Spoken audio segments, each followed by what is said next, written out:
There's a few questions in my hand. The first question, I read it out to you so that you know the question. I read in the book you handed out a few weeks ago that the Buddha Conservation Sutra has stated that a student of Buddhism should not start to learn Mahayana Buddhism without first learning Theravada Buddhism. What do you think?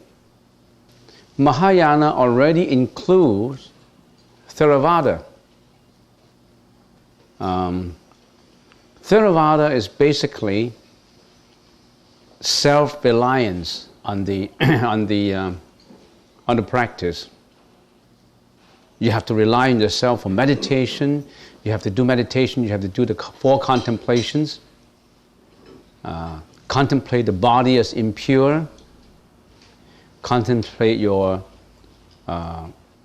perception, or contemplate your perception as suffering.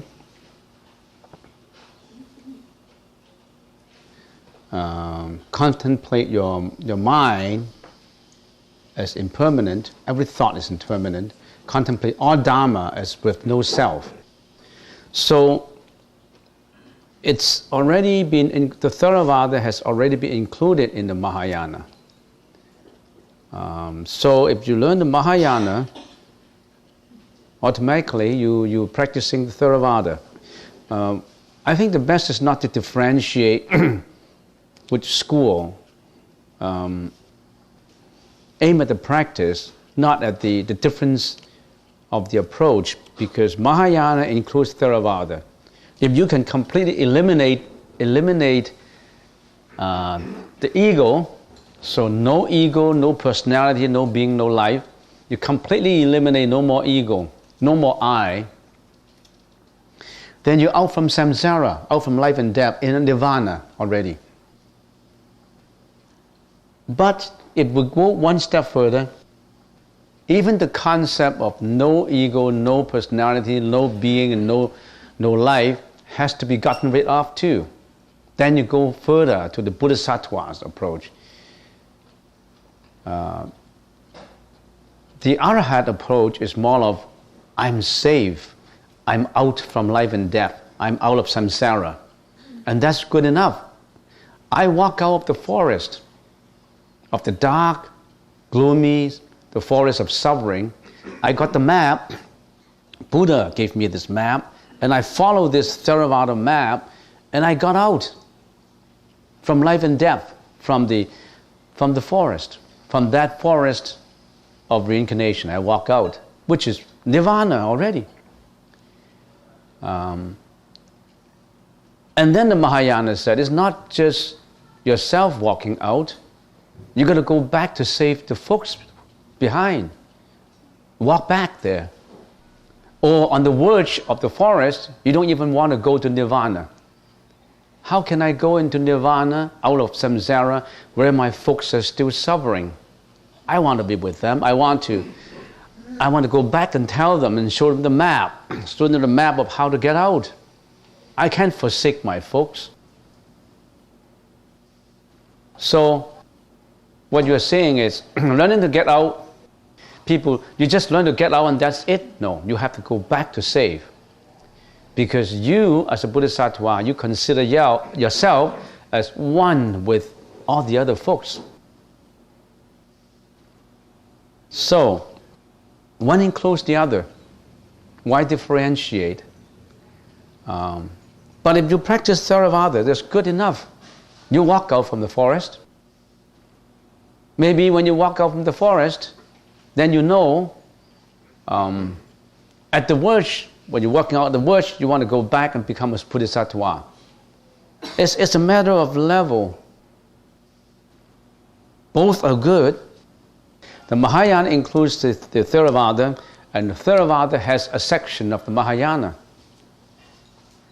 And that section is sufficient for walking out from the forest. So,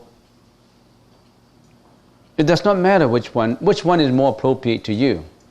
If you think that I'm practicing meditation, I learned to be the Arahat. I learned to walk out of the forest. That's excellent. no more suffering for you, no more reincarnation. But if you say, I want to be like Siddhagapa Bodhisattva, never walk out of the forest. I'm always in the forest until all my folks are out. Then I'll be the last one to get out. Isn't that a great wish? You put all the responsibility on your shoulder to save. That is the highest compassion. That is a compassion with absolutely no self. You're one with all the other folks. That's Siddhagapa Bodhisattva. The statue on this side up in the gracious hall with a shaft. And he vowed to be in Samsara until all sentient beings are in Nirvana. And there are many Bodhisattvas also who follow that path. So which one you prefer? So actually, it's so lively. Not just one way, not just one road, so many roads. So Buddhism is, if you call Buddhism a religion, sometimes don't stick to label it with words, but for the sake of calling it, Buddhism is a religion that does not oppose to any other authentic religion, because you're walking different paths to the same way. Broaden your view. They all be Bodhisattvas, finally they all be Buddhas. They all get enlightened. They just walk in different roads. And some people may go detour, sidetrack to other areas, and they come back again. Of course, it's sidetracking to the others. You get to more samsara and more suffering, but finally he comes back. Because we have that nature in us, the Buddha nature in us, to get to Nirvana. So, if you want to learn the Theravada, you learn the Theravada. If you are in Mahayana, why stop Mahayana? You don't need to stop it. Next question. Besides the ego, what else is reincarnated with us? Is the ego our essence and identity? Ego, if we want to relate the ego to identity, that's not your real identity, that is your illusory identity. An identity that you think that is you, but it's not you. It's empty. It's just a conglomeration of all causes put together that you become that identity. That identity has no self, real nature. It exists, but it's unreal. It's impermanent. It's causality. It has no real nature in it, per se, no real nature.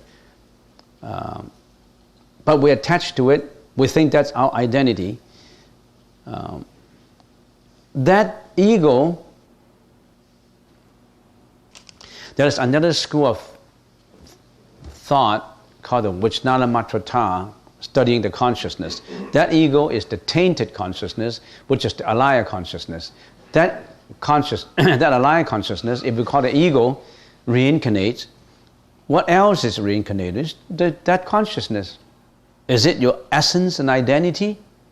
It's your unreal essence and identity. It's an identity that you think is you, I think is me, but it isn't. That's the problem. We recognize something unreal as real, and we attach to it. We create karma because of it, because of ego. We create all kinds of karma, and the karma, good karma, bring us to higher level, and bad karma brings us down to lower level. That's what you are today. That's why we're all different. So, what else is reincarnated? That consciousness, that the alaya consciousness, reincarnates. It reincarnates one life after another until your karma is all pure, no more karma. You go beyond karma. When you go beyond that, in the Theravada approach, there's arhat. No more samsara, no more life and death. you and I, we always in life and death, in suffering. When there's life and death, there is suffering.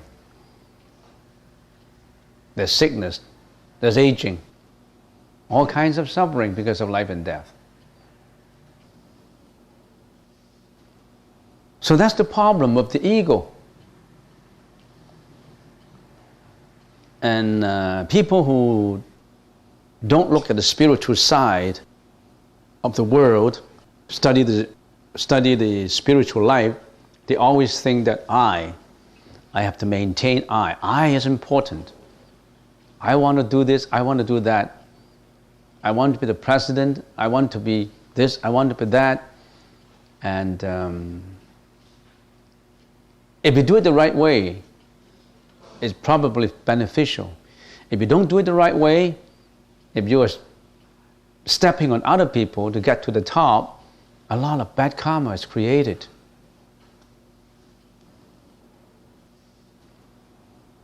But there are people, of course, who go a higher level by doing it the right way. Then you're creating good karma. But you're never out from karma. We're never out from the prison of karma, the prison of the ego. We haven't been out from it. And the Buddha points us the way. The Bodhisattvas point us the way to get out. But it's difficult because of the karma. Because all those who have the chance, the opportunity to know about the Buddha's teaching is rare. When Buddha was alive 2,600 years ago in India, in the city where he lived, 1/3 of the population had seen and listened to him. 1/3 of the population only heard about there was a Buddha, never have seen or listened to the Buddha. They heard about his name. And the other 1/3 had never seen and know nothing about the Buddha. But all these people were at the time when Buddha was alive. Only 1/3 of the people have that rare opportunity to listen to the Buddha's teaching, to get that map to get out.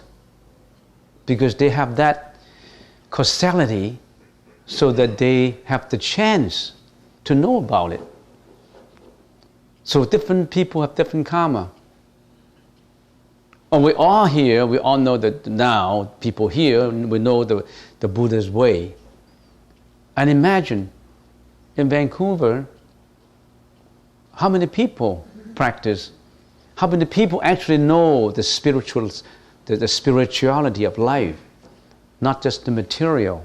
How many people are interested in knowing more about life, about where we come from, why are we here, where are we going after death, and how do we better ourselves in our spiritual life, and getting the answers for all these whys of life. Are there many people interested? They may be interested in, I don't know, the Epicureans only interested in satisfaction of their senses. They want drinking, eating, playing, I don't know, sensual pleasures, watching televisions, karaoke, and go visiting, going play golf, and growing. They're only interested in all these. And when they get angry, they just express their anger, yelling, shouting, cursing. When they are jealous, they just plan on getting a revenge or plan on getting you. You're better than me, you should be worse than me, and maybe I should get on, I should be better than you. And all these things, they're only interested in these things. They're not interested in where would I go after I died? How do I help my folks in all these things for the betterment of mankind? Or occasionally there are the heroines and the heroes who thought about benefiting mankind. Those are the great people, great women of the world. We have those people in history. in the history of mankind. Not too many, but there are people like that. The majority are just flowing with the current, one life after another, creating a lot of bad karma, a lot of good karma, perpetuating all this relationship. Last life you were with him or her in your relationship as brothers, sisters, husband and wife, and they're unended business, and carry forward into the next life and carry on again. And sometimes sadness, sometimes happiness, sometimes you name them. Going through all this emotions of life and sufferings of life. And then finally when the time comes, when death comes, they just accept it, nothing they can do, and go. They never think about, how do I go beyond death? Do I really have to face death in every one of my life? Or this is my final death. No more death after this one. No more death of the body. What do we call no more death of the body anymore after this life? No more death of the physical body. No more suffering. That's called Nirvana, the Arahat. Not just leaning down and prostrating and worshipping and depending on Buddha to give you the blessings. No, that's not it. That's not the Buddha's way of just getting blessings. If Buddha can give you blessings and save you and help you, there'll be no more people who suffer, because he would help everyone already. If Buddha has this power, even though you're committing all kinds of bad karma, he has the power to lift you from bad karma. Imagine, Buddha is the all-compassionate one. He would have saved everybody. Now if you are the compassionate one, the all-compassionate, the all-merciful, if you have that power to save, would you have saved everybody? Or you let them just go through the suffering and wait? Or let them go in reincarnation? The Buddha pointed you the way. You still have to walk out of the forest. You still have to know the way to walk out. You yourself walked. Nobody can walk it for you. So, besides the ego, what else is reincarnated? The alaya consciousness. We have been going life after life after life. And in this life, you learn about the Buddha's teaching. You know that seed had been planted in you. It's been in your computer memory. That alaya consciousness contain a memory that is immeasurable.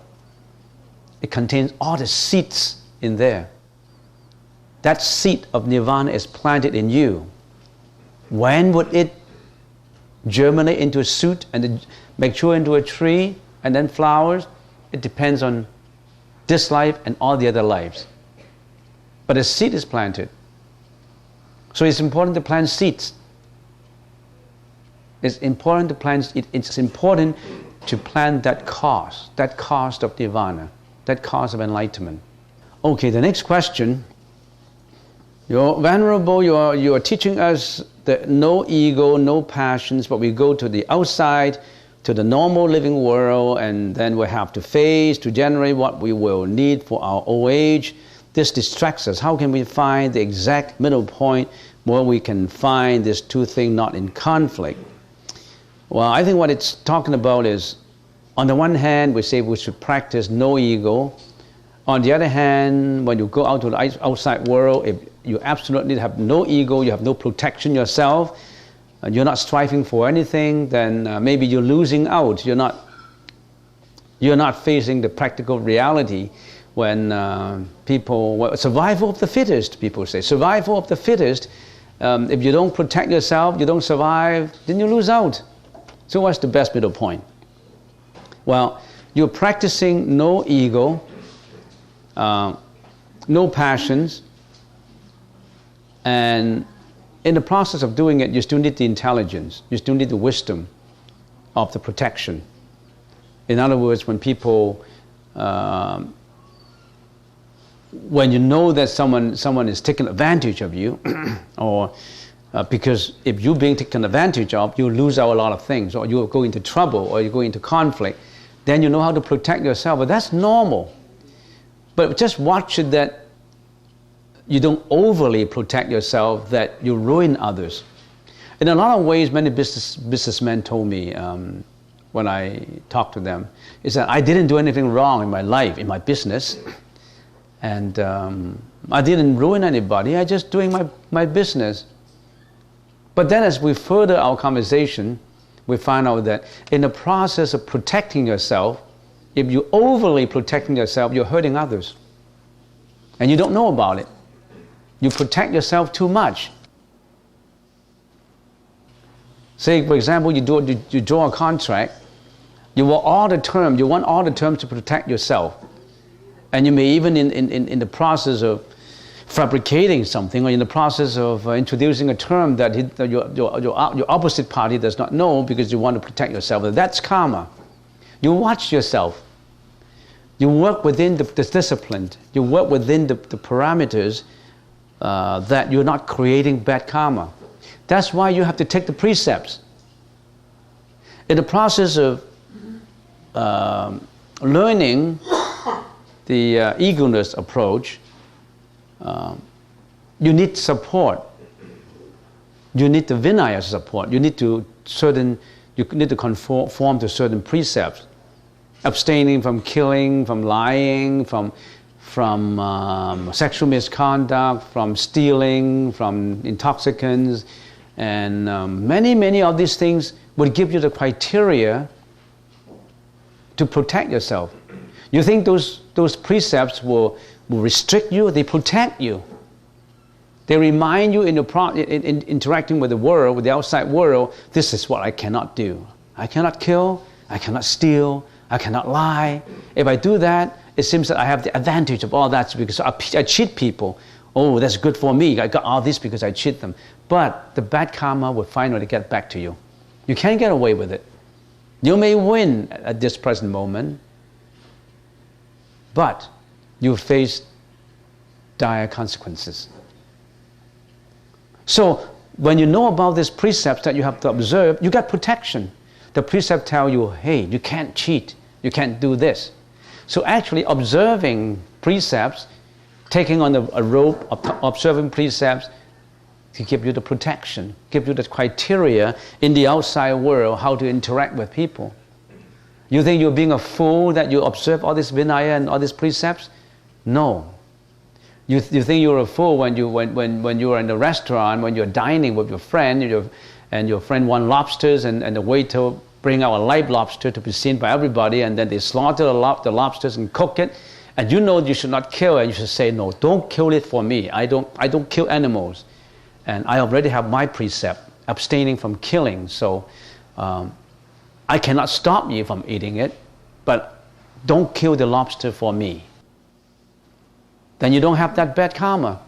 Or you may influence your friends that, oh, is that so? Why don't you eat lobsters? Because I don't like to kill animals.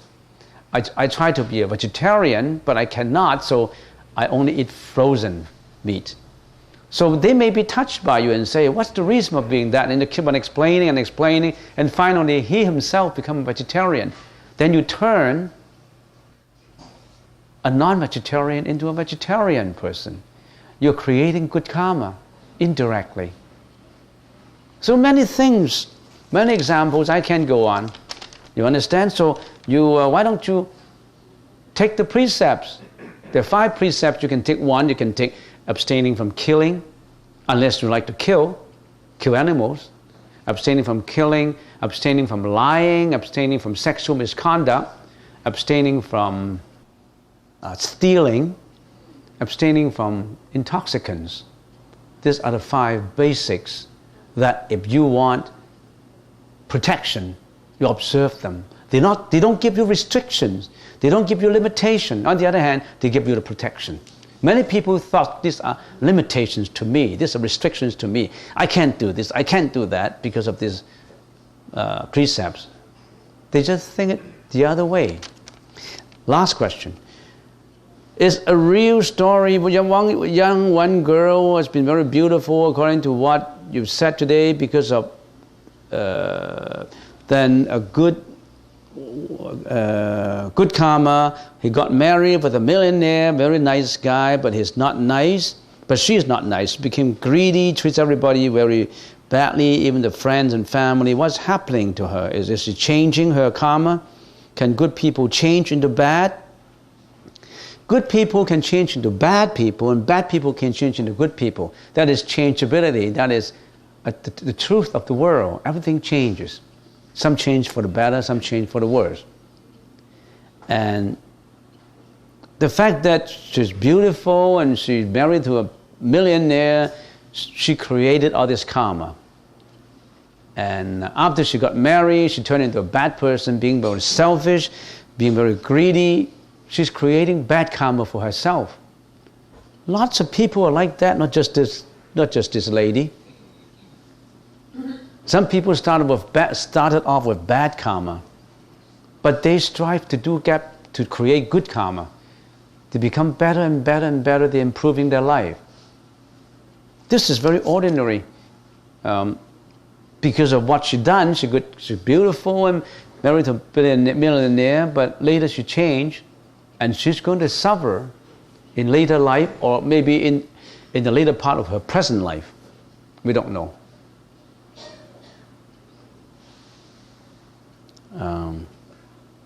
So it's very important that we all should know the Buddhist teaching so that we have criteria to abide by. Remember, Subhuti asked, a virtuous man and woman in developing the supreme enlightenment mind, how should their mind abide? How should they abide their thought? How should we abide our mind so that we're not creating bad karma? How do we abide our mind so that we are creating good karma? How do we abide our mind so that we are pursuing that spiritual odyssey to tread the path of the sages unto Nirvana? So that's the initial question of Subhuti in the Diamond Sutra. How do we abide our mind in? It's very important that you know how to abide your mind in so that you're not creating bad karma. We are in a very, capricious situation, very changing. The environment changes. Very capricious all the time. We always face with allurement. We're faced with things that would attract us into doing bad things. If you don't have that determination, if you do not know how to control yourself, you tend to go with them. That's what people always do that. They get into bad friends.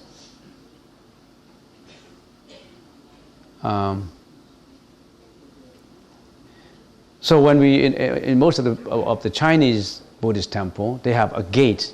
Some people call it the heavenly gate, and they have a signboard on which they printed the 4 characters. Look back for the shore. In other words, whatever you do, always look back. Have I done it right? You've done something?